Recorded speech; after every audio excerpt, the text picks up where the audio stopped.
주님이 한 사람 인생에 딱 들어가잖아요. 십자가 딱 들어가게 되면 이런 일이 벌어집니다. 늘 상처를 너무 많이 받았어요. 사람들에게 너무 비교당하고 열등감에 찌들렸고 때로는 자살을 꿈꾸기도 했어요. 자존감이 하나도 없는 거예요. 근데 어느 날 그 십자가가 내 마음에 딱 들어오는 거예요. 그때 처음으로 나는 너무너무 귀한 사람이네, 나는 너무너무 소중한 사람이었네, 무너진 자존감이 회복되는 거예요. 그리고 정말 새롭게 한번 살아보고 싶은 거예요. 이제 당당하게 살게 만드는 겁니다. 상처받은 마음을 치유해 준 거예요. 너무 힘들어가지고 눈물 흘리던 인생이었어요. 그런데 이제는 뭐냐면 가슴 벅찬 인생으로 바꿔주는 거예요. 노래한 인생으로 바꿔주는 거예요. 내가 십자가로 내 모든 죄짐을 벗고 내가 구원받고 천국 간다는 걸 깨닫고 나니까, 하나님이 나를 죽기까지 사랑한다는 그 십자가를 깨닫고 나니까 드디어 나도 웃는 인생으로 되는 거예요. 이젠 나도 가슴 벅찬 인생이 되는 거예요. 놀랍게도 마음도 바꿔주시잖아요. 마음에 하나님 되기를 싫어하던 사람이 예수님을 사랑하는 마음으로, 삐뚤어진 생각 가진 사람이 바른 생각으로, 하나님을 생각하는 사람으로, 정직하게 살아가는 사람으로 고치죠. 죄로 말미암아 어그러진 길을 걸었는데 주의 계명으로 달려가는 사람으로 고쳐주시는 거예요. 자기를 높이던 사람인데 하나님을 높이는 거예요.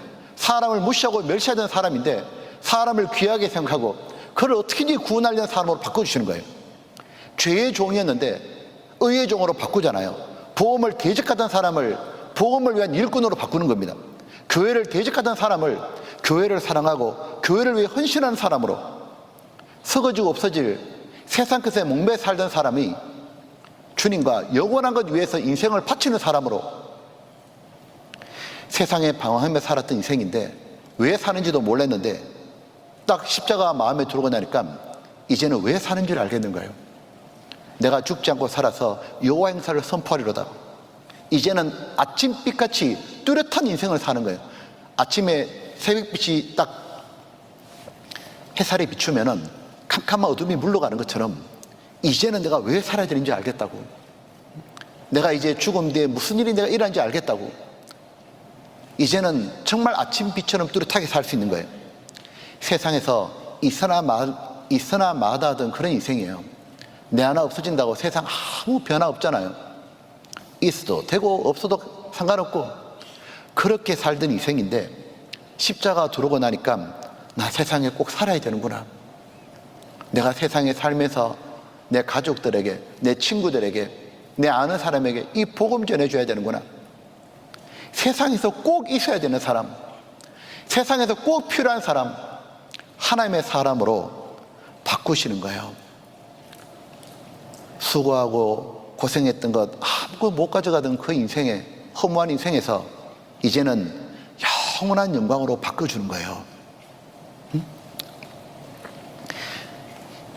하나님께서 바로 그 십자가 말이에요. 하나님이 제시한 방법은 십자가였죠. 그 십자가 하나가 내 마음에 들어올 때 모든 게 다 바꾼 거예요.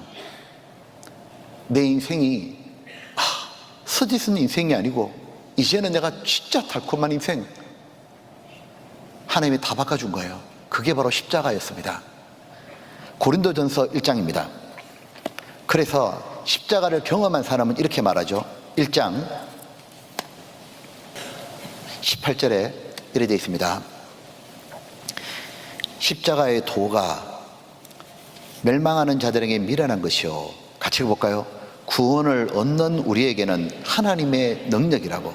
23절, 유대인은 22절, 유대인은 표적을 구하고 헬라인은 지혜를 찾으나 우리는 십자가에 못 박힌 그리스도를 전하니 유대인에게는 끄리끼는 것이요 이방인에게 미련한 것이로되, 같이 읽겠습니다. 오직 부르심을 입은 자들에게는 유대인이나 헬라인이나 그리스도는 하나님의 능력이요 하나님의 지혜이니라. 이 말이 무엇인지 알게 된 거예요. 그죠? 그러니까 정말 십자가의 도를 깨달은 사람은 부러운 게 없잖아요. 어떤 청년이 회사를 다녔는데 구원받은 청년이었습니다. 간증을 들었는데 이 청년이 회사를 다니면서 작은 월급을 받고 다녀요. 근데 항상 웃었어요. 항상 웃고 항상 행복하게 사는 거예요. 분명히 근심 걱정이 있을 건데도 구원을 받고 교회 생활하는 가운데 항상 웃고 지내고 항상 남들에게 베풀고 웃고 이러니까 그 회사에 대기업 회장님이 불러서 물어봤답니다. 너는 도대체 월급을 얼마 받냐? 딱 듣더니 그런 쥐꼬리 많은 월급 받고도 네가 행복하냐? 너 그 월급 받는 거 돈 어디 쓰냐? 한번 내한테 소상히 말해봐라. 그렇게 했답니다. 그 회장님이 물어보시니까 이 청년이 어쩔 수 없이 말을 했다 그래요. 이 월급 받아가지고 11조 하고 청년회 헌금하고 건축 헌금하고 뭐하고 헌금 다 하고 나니까 그 다음에 부모님께 용돈 드리고 그러고 나니까 본인에게 쓸 게 없잖아요. 그러니까 옷도 그 옷도 못 입고 양복도 여러 벌 입지도 못하고 사는 것도 초라하고 차도 없고 버스를 타고 다니고 전철을 타고 다녀요. 다 그 회장님이 들어보니까 뭐냐 하면 너무 깝깝한 거예요. 너 이렇게 해서 외식은 하냐? 교회에서 점심이 외식입니다. 뭐 이렇게. 주일날 식사가 외식입니다. 외식 못하고 뭐 옷도 못 사고 그러니까 뭐라 하냐면 이 회장님이 참 깝깝하다. 근데 니는 왜 웃고 다니냐? 니는 왜 행복하냐? 그때 딱 얘기하는 거예요. 그 청년이 뭐라고 했냐면 십자가입니다. 십자가. 예수님, 그분이 저를 이렇게 바꿔주셨습니다. 세상에 부러운 것이 하나도 없습니다. 그 회장님이 뭐라고 하느냐면 나는 정말 네가 부럽다고. 그 회장님이 돈이 너무 많아가지고 돈을 주체할 수 없는데 어떻게 해도 안 되는 그 행복을 너는 어떻게 가지고 있냐고. 바로 예수님이 그랬다고. 사람들에게 십자가 미련해 보일지 몰라도 우리에게 그 십자가는 바로 내 쓰디쓴 인생을 단인생으로 바꿔주신, 달콤한 인생으로 행복하게 바꿔주신 바로 하나님의 능력이었던 거예요. 하나님이 십자가로 나를 치료하시는 거예요. 그 다음 주님은 어떻게 하시냐면 십자가로 내 영혼을 살려내고 난 다음에 그 다음부터 계속 내 마음도 바꾸고 생각도 고쳐주시고 삶도 말하는 것도 모두 치료하시죠. 보면 구원받은 사람의 주님 뭘 하시죠? 생각을 고쳐요. 생각을. 구원받기 전에 우리는 땅의 일을 생각하는 자였습니다. 빌립보 3장에 보게 되면 저희는 저희의 부끄러움에 있고 땅의 일을 생각하는 자라. 근데 구원받기 전 우리는 땅만 생각하고 육신의 생각만 쫓았잖아요. 그러니까 이 세상이 전부인 줄 알고 어떻게 하면 남들보다 잘 먹고 잘 살까? 어떻게 하면 앞서갈까? 그리고 악한 걸 생각했습니다. 죄의를 생각하고 은수를 미워하고 보복할 생각했습니다. 허무한 것만 생각했잖아요. 썩어지고 없어질 것, 그것 붙잡는다고 자기 생각만 따라 살았습니다. 하나님 생각해 본 적도 없고 하나님 일에 관심도 없고 자기 생각과 고집대로 살았죠. 그렇게 살던 사람인데 십자가가 그 사람 인생에 탁 들어가고 나니까 완전히 바뀌기 시작하는 거예요. 무엇이냐면 성령이 마음속에 딱 오시고 난 다음에 이전과 한 번도 생각 안 해봤던 다른 생각을 하고 살게 하시는 거예요. 무엇이냐면 하늘을 생각하는 거예요. 하나님을 생각하는 거예요. 예수님을 깊이 생각하는 거예요. 위의 것을 생각하는 거예요. 영의 일을 생각하는 거예요. 교회를 생각하고 형제님을 생각하고 교회를 염려해요. 옳은 걸 생각하고 구원받지 못한 사람의 그 결말을 생각하고 눈물을 흘리는 거예요. 예수님을 깊이 생각하고 예수님이 어떤 길을 걸으셨는지를 생각하고 예수님이 어떤 영광을 얻었는지를 생각하고 기꺼이 예수님이 걸어갔던 길을 따라가려고 그러잖아요. 주님은 말씀으로 우리들을 생각을 계속 바꿔가셔요. 구원받은 사람에게 주님이 어떤 걸 하느냐 하면 영혼을 딱 구원하시고 난 다음에 생각을 바꿔 가시는 거예요. 계속 하늘 일을 생각하도록. 자, 고린도후서 10장입니다. 5절입니다. 여기 같이 볼까요? 모든 이론을 파하며 하나님 아는 것을 대적하여 높아진 것을 다 파하고 모든 생각을 사로잡아 그리스도에게 복종하게 하니. 그러니까 우리의 잘못된 생각도 다 고쳐주시는 거예요. 잘못된 이론도 다 부숴주시고 결국 뭐냐면 주님의 생각을 받아들이게 만들어 가셔요. 그리고 주님은 우리 마음도 고쳐가잖아요. 구원받기 전에 우리 마음은 죄가 가득한 마음이고 미움이 가득한 마음입니다. 강팍하고 교만하고 완악하고 탐욕에 연단된 마음이죠. 세상 것에 미혹돼 가지고 미련하고 어두워진 마음이에요. 원망과 불평이 가득한 마음이었어요. 근데 주님이 우리를 구원하시고 난 다음에 놀라운 일이 벌어져요. 하나님을 좋아하는 마음으로 바꾸는 거예요. 하나님께 감사하는 마음으로, 예수님을 사랑하는 마음으로, 하나님을 즐거워하는 마음으로 바꿔주신 거예요. 내게 형제자매를 사랑하는 마음을 주셔요. 구원받지 못한 사람을 불쌍히 여기는 마음 주시고 이웃에게 어떻게든지 잘해줘가지고 저들을 구원해 주십다, 착한 마음을 주신 거예요. 굳은 마음이 죄지고 부드러운 마음을 주시는 겁니다. 자, 에스겔 36장 봅시다. 에스겔 36장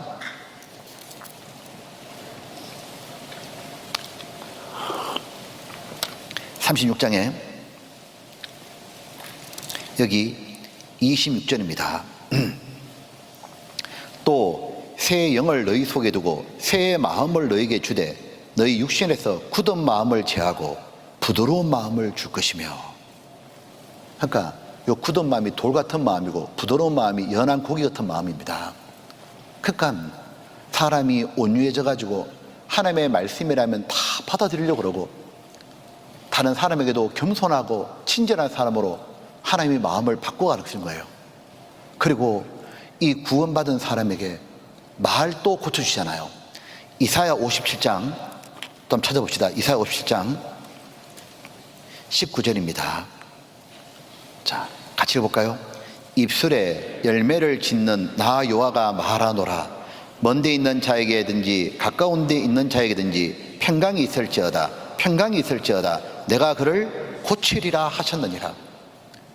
세상에 주님이 우리 말을 고쳐주잖아요. 구원을 받고 나니까 옛날에 하던 말하고 달라진 거예요. 왜냐하면 하고 싶은 말이 달라지는 거예요. 구원받고 나니까 사람들한테 가가지고 뭘 말하고 싶냐면 예수님을 말하고 싶은 거예요. 성경이 사실이라고 말하고 싶고 세상에 종말이 온다 말하고 싶고 천국 지옥 있다 말하고 싶고 성경 들어보자 말하고 싶잖아요. 나를 구원해 주신 예수님을 노래하고 싶잖아요. 정말 희한한 건 벙어리가 말을 못 하잖아요. 근데 예수님이 벙어리 만나가지고 혀를 풀어주니까 말을 분명히 하잖아요. 그것처럼 우리도 분명한 간증을 하는 거예요. 사람한테만 말하는 게 아니고 처음으로 입에 열려가지고 하나님한테 말하는 거예요. 기도를 하잖아요. 사람들한테 가서 진리가 뭔지를 말하고 사람들한테 가서 가장 소중한 말인 복음을 전하는 거예요.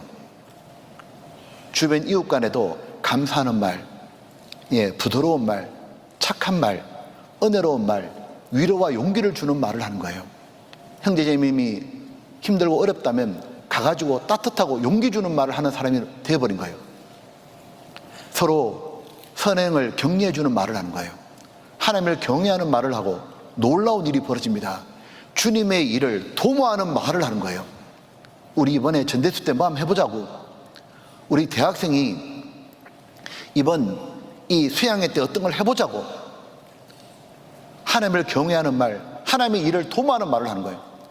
구원받기 전에는 육신의 일을 도모하는 말만 늘 했잖아요. 하나님이 우리 행동도 다 바꾸잖아요. 이 예수님이 이스라엘 땅에 사역하실 때 귀신 들린 자도 고치고 간질한 자도 고쳤잖아요. 이 귀신 들린 사람이 갑자기 막 소리 질러대고 간질한 자가 갑자기 팍 쓰러지고 돌출 행동을 하잖아요. 근데 너무 놀라운 일이 벌어진 거예요. 구원받고 나니까 내 돌출 행동이 점점 없어지는 겁니다. 보니까 순간적인 화가 나면 참지 못하던 사람도 점점 오래 참도록 행동을 고쳐주시는 거예요.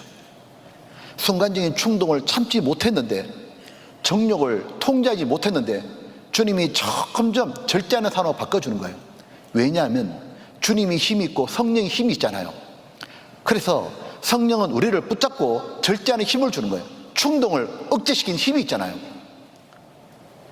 이 성령으로 부어진 사랑이 모든 걸 가능케 합니다. 사랑하면 모든 걸 통제할 수 있잖아요. 사랑은 자기를 쳐서 복종시킬 수 있잖아요. 이 주님이 생각과 말과 행동과 이 마음도 바꾸고 다 바꾸는데, 놀라운 건 사람과의 관계도 바꾸어 가시는 거예요. 자, 잠언 16장 하나 봅시다. 잠언 16장에 7절입니다. 7절 같이 볼까요? 사람의 행위가 여호와를 기쁘시게 하면 그 사람의 원수라도 그로 더불어 화목하게 하시느니라. 야, 이건 놀라워요. 이 보면 아담이 죄를 지어가지고 주변 관계가 다 깨졌잖아요. 가장 먼저 관계가 깨진 건 뭐냐면 하나님과 관계도 깨지고, 그 다음 옆으로 관계도 깨졌습니다. 위로 하나님과 관계가 깨졌잖아요. 그래서 하나님을 피해서 숨어버렸잖아요. 동시에 옆으로 관계도 깨졌습니다. 옆에 관계가 누구냐면 하와예요. 아담이 죄를 짓기 전에요, 하나님이 하와를 이렇게 만들어주니까 아담이 하와한테 뭐라고 불렀습니까? 뭐라고 불렀어요? 뭐라고요? 누가 그러더라고요. 하와를 보고 뭐라 부르니까 나는 네 없이는 못 산대. 그게 뼈 중에 뼈요 살 중에 살이랍니다. 내 뼈에서 만들어진 거지만 또 하나 뼈 중에 뼈는 뭐예요? 살 중에 살. 내 몸에 없어도 되는 살이 있어요. 이럴 땐 뱃살이 좀 없어지면 좋겠어. 그런데 심장이나 폐나 이런 건 없어지면 안 돼요. 그럼 죽어요. 하와를 보더니 내 뼈 중에 뼈요 살 중에 살이라고. 너는 나의 심장이라고. 내 몸에서 나갔지만 너는 나에게 있어서 심장과 같은 존재라고. 그렇게 사랑 고백하고 좋아했는데 선악과 딱 먹고 난 다음에 어떻게 됐어요? 하나님이 아담아 너 왜 선악과 먹었냐? 그때 아담이 뭐라 했습니까? 저 여자가 먹겠다고. 저 여자가요, 조금 전까지 님이었다가 바로 도장 딱 찍었죠. 님에서 남으로 도장 딱 찍었습니다. 저 여자가 나를 먹겠다고. 하와의 관계도 파괴됐잖아요. 동시에 아래로 관계도 파괴됐죠. 자기를 위해 모든 게 존재하던 자연도 다 파괴됐어요. 보면 그 아담 후손으로 태어난 사람들이 다 이웃 간의 관계가 파괴되고, 행복해야 할 가정생활도 파괴되잖아요. 다투고 서로 상처 주고 파탄, 이혼까지 가잖아요. 그런 가정의 문제가 자손의 대물림이 돼요. 부모의 이혼을 보고 자랐기에, 부모의 다투는 걸 보고 자랐기에 결혼하고도 따라하잖아요. 나중에 사회 문제로 확대되고 결국 국가가 흔들리는 원인도 돼요. 근데 주님이 어떻게 하셔요? 딱 구원받은 사람이 주변의 사람과 관계도 모두 화목하는 관계 쪽으로 바꿔가셔요. 왜? 구원받은 사람은 주변 사람 전도하고 싶으니까, 그들을 사랑하니까. 그래서 파괴되는 가정이 회복되잖아요. 주님이 먼저 남편이 구원받고 나면 아내에 대해서 남편이 모든 걸 용납하고 받아주기 시작하잖아요. 아내의 짜증도 받아주고 불평도 받아주고 어떻게든지 간에 구원시키려고.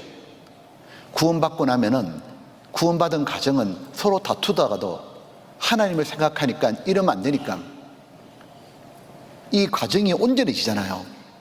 나중에 아내가 구원받고 가족이 다 구원받아가지고 하나님의 말씀을 따라 가정생활하니까 가정이 전부 다 화목한 거예요. 원래 이혼하려고 그랬는데 구원받고 난 다음에 너무 인꽃처럼 바뀌어가지고 그렇게 사람들이 살아가지 않습니까? 주님은 가정도 치유해 주시고 이웃 간의 관계도 치유해 주잖아요. 그래서 그렇게 미워하던 원수인데 구원받기 전날까지 저 인간은 내 눈에서 사라졌으면 좋겠어. 저 인간 보는 순간부터 나는 오늘 하루 잡쳤다 생각했는데 구원을 딱 받고 나니까 그 인간 또 불쌍한 거예요. 그래서 가가지고 네가 내한테 한 거 생각하면 내가 참 그래도 너도 구원 받아야 된다고. 그리고 시간 지나면 점점 원수도 잘해주고 전도하려고 그러잖아요. 보면 여호와 라파. 여러분, 이스라엘 사람들이 하나님의 정인, 여호와의 정인이잖아요. 여호와 라파의 정인이 누구예요? 바로 구원받은 우리들이요. 여호와가 치료하신 하나님인 거 어떻게 알 수 있어요? 멀리 가서 볼 거 없어요. 여러분 자신이에요. 여러분 옆에 있는 형제 자매님이에요. 한번 보셔요. 더 죄밖에 짓지 않고 살던 사람이 구원을 받고 난 다음에 의롭게 바뀌었잖아요. 피도 눈물도 없던 사람이 구원받고 난 다음에 그 눈물을 흘리며 다른 사람 위해서 구원해서 기도하잖아요. 우리는 원래 이렇게 살 사람들이 아닙니다. 무엇이냐면 한 나무가 그 쏟아진 물에 떨어져 가지고 단물이 됐던 것처럼 내 인생에 십자가가 들어가지고 여호와 라파이신 예수님이 내 인생에 들어오셔가지고 모두 바꿔주신 거예요. 그리고 우리를 이제 주님은 이제 우리의 삶을 계속 치유해 가셔요. 이 병이 중할수록 고치는데 시간이 좀 걸리잖아요. 우리는 너무 큰 병에 걸렸었기 때문에 생명은 건졌지만 우리가 완전히 건강해지는 데는 계속적인 치료가 필요해요. 우리의 생활 구원은 단번에 되는 게 아니라 계속적으로 주님이 치료해 가셔요. 창세기 1장에 보게 되면 지구가 혼돈하고 공허했잖아요. 그때 하나님이 빛이 있으라 하심에 빛이 있었고 그때부터 지구를 고치는데 하나님 보시기에 심히 좋았더라. 되기까지 6일의 시간이 걸렸습니다. 하루 만에 고친 게 아니라 오랜 시간이 걸쳐가지고 주님이 아름답게 바꿔갔잖아요. 그것처럼 주님이 우리들을 시간을 들려가지고 하나의 말씀으로 우리를 계속 고쳐가시는 거예요.